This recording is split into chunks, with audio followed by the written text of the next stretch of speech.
Да, защото на практика то от колко го, да ви попитам, от колко време го вкарахте този закон, че над 9 милиона, при проект над 9 милиона при вас трябва да се изкарва? Има повече от половин година, нали? Да, значи е нищожно разрешението. Благодаря ви.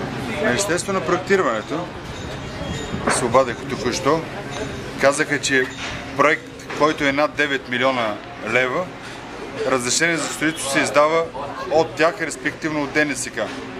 Нали?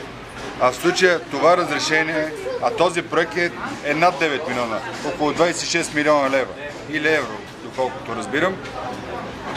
Разрешението е издадено от Столична община НАК, главния инженер Сеченски. Тоест, значи е нищожно. И след като е нищожно това разрешение, и строителството е нищожно. А вие имате ли го това разрешение? Ето го, има го, сега ще ви го покажа.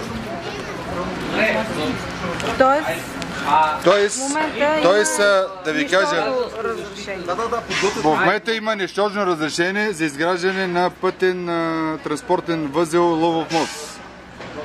Разрешението е издадено на 10.01.2014 от главния инженер на НАК, това е Диляна Сеченска.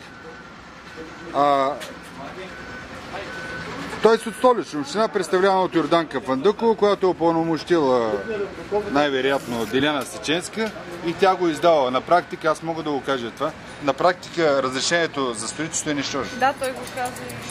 Нищожно, да, абсолютно.